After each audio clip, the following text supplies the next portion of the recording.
Արմանը ժամկետային ծառայության էր զորակոչվել Շիրակի մարզի Մեղրաշատ գյուղից։ Արդեն ժամկետային ծառայության ընթացքում էր հասկացել, որ դեռ երկար շարունակելու է համազգեստ գրել։ Ինքը մեր միակ զավակն էր, հայրը նամանավանդ միշտ թեմ է եղել, որ ինքը զինվորական դառնար, ու միշտ ծիծաղելով նախ Գյումրվա հումոր շատ ուներ, ասում էր,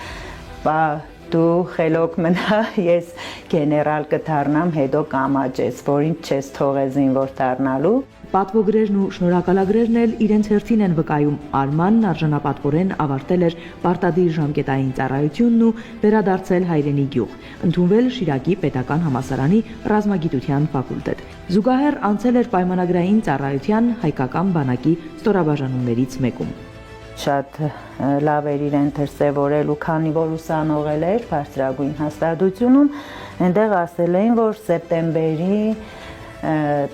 15-ից հետո պիտի Վազգեն Սարգսյան իրեն ուղարկեն 6 ամսով սովորելու ու հետ վերադառնալու։ Ինքը շատ ուրախ էր։ 2020-ին հայրենիքի պաշտպանության համար մարտերին մասնակցող ստորաբաժանումներին օգնության հասնելու նպատակով ծառայակիցների հետ օժանդակ ուժերի կազմում մեկնեց մարտական գործողությունների նախանշված վայր։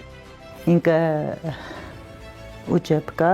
սովորել էր BMP-ի նավոճիկ։ Քննությունը հանձնել էր շատ լավ ու իրան նախ ինքը սկզբից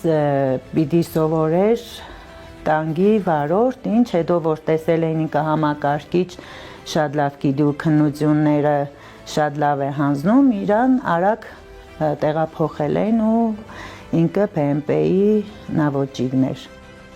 Հոկտեմբերի 19-ին հերթական առաջադրանքի կատարման ընթացքում Արմանը զոհվեց։ Մենք շատ մոտ ընկեր ունենք, Էջմիածինից են, իրենք երկու զավակ են կորցրել, Գեղամն ու Նուշիկը, իրենք մեզանից շուտ են ունեցել։ Ու միշտ իրենք էին ասում, որ դու չես պատկերացնի, ինչքան կփոխվի ձեր տունը։ Ես միշտ պատմում էի, թե Նուշ հավատում ես, մենք տանը ոչ մի բան չունենք խոսալու։ Ես դպրոցից տուն եմ գալիս, վերջ, էդ է իմ մեր առօրյան, հարց չունենք իրար տալու, չգիտեմ, ուզում ենք շուտ մտնի, քնենք, այդ վիճակներ։ Ինքը ասում էր, չէ, դու կտեսնես ոնց կփոխվի, ես երկու երեխա եմ կորցրել ու ուրիշ աչքերով եմ նայում ու ճիշտ էր ասում, շատ բան փոխեց, շատ այս փոքրիկ կարծես լույսի շող լինի էլի մեր տան մեջ։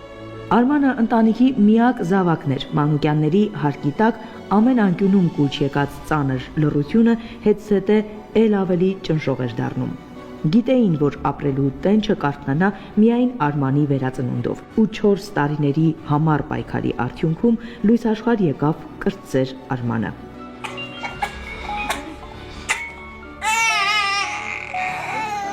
Ես ուզում եմ, որ ամեն տղու տեղը ծնվին այդ տղաները։ Մենք էլ այս ցևի ենք հաղթում, ապրելով, ապրեցնելով, կյանք տալով նորից նոր Արմանին, նոր Մխիտարներին,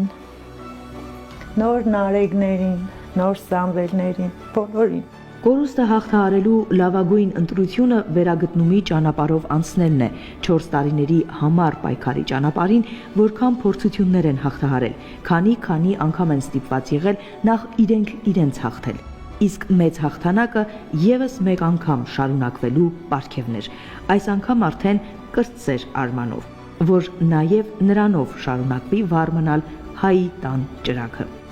Նաիրա Համբարձումյան, Արամ Սիմոնյան, Զինուժ։